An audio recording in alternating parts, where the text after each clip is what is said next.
ప్రధాని మోదీ పాలనలో దేశంలో భారీగా అవినీతి పెరిగిందని ఆరోపించింది కాంగ్రెస్. ఎన్డీఏ అవినీతికి ముంబై కోస్టల్ దుస్థితి ఓ ఉదాహరణ అని విమర్శించింది. ఏడాది పూర్తి కాకుండానే రోడ్డంతా గుంతలుగా మారిందంటూ ఫైర్ అయింది. బీహార్లో బీజేపీ జేడీయూ మధ్య ఆధిపత్య పోరు నడుస్తోందన్నారు కాంగ్రెస్ నేతలు. మంత్రివర్గ విస్తరణ కేవలం ప్రజల దృష్టిని మళ్లించే చర్య అన్నారు కూటమి నేతలు.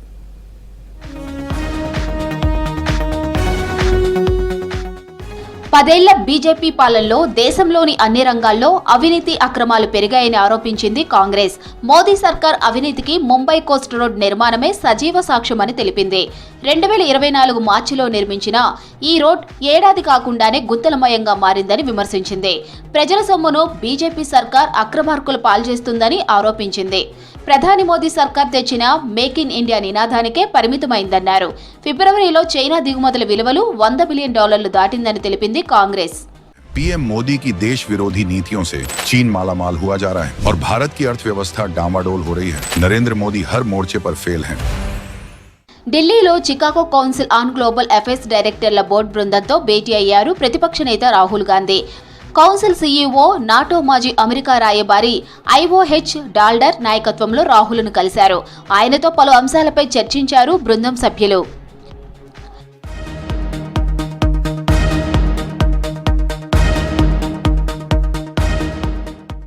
బీహార్లో బీజేపీ జేడీయూ మధ్య ఆధిపత్య పోరు నడుస్తుందన్నారు కాంగ్రెస్ నేత సుప్రియా శ్రీనాటే. మంత్రివర్గ విస్తరణ కేవలం ప్రజల దృష్టిని మళ్లించే చర్య అన్నారు. ఎన్డీఏ సర్కార్ పాలనపై ఓబీసీ, దళిత గిరిజనులు అసంతృప్తితో ఉన్నారన్నారు సుప్రియా శ్రీనాటే. ये जो शिगुफा है ना एक्सपेंशन का, ये शिगुफा है. बिहार में एक सर्वे हुआ, जातिगत सर्वे हुआ, उसने कुछ बहुत कटु सत्य इस देश के सामने रखे. उनको कोई फर्क पड़ रहा है इस एक्सपेंशन से? जिस जातिगत सर्वे पर आपको नीति निर्माण करना चाहिए था उसको फर्क पड़ रहा है. ये सब ध्यान भटकाऊ एक आंदोलन बीजेपी और उनके घटक दल चलाते हैं.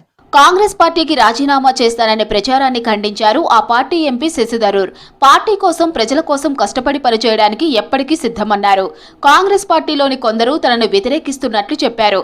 ఎన్ని విమర్శలు ఎదురైనా కాంగ్రెస్ కు విధేయుడుగానే ఉంటానన్నారు. అవసరమైతే కాంగ్రెస్ పార్టీలో పెద్ద పాత్ర పోషించడానికి సిద్ధమన్నారు. అంతేకాని పార్టీ మారే ఆలోచన లేదన్నారు Shashi Tharoor. To respond, but I have not said anything that's particularly. It's a podcast. It's a 45-minute conversation about life and the pursuit of happiness. There's nothing there very much about any political controversy.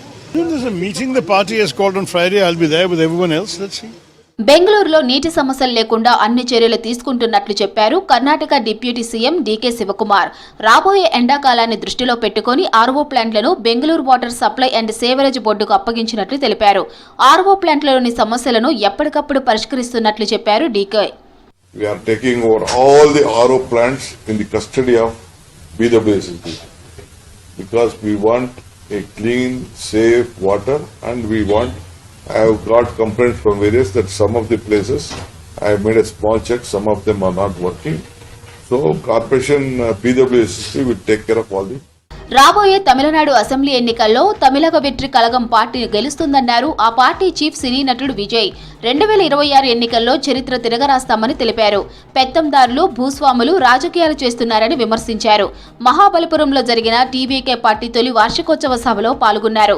Assembly ఎన్నికల్లో గెలిచి సామాన్యులకు రాజ్యాధికారం కల్పిస్తామన్నారు. హిందీ భాషపై కేంద్రం, DMK లొల్లి చిన్నపిల్లల కొట్లాట్లా ఉందన్నారు విజయ్.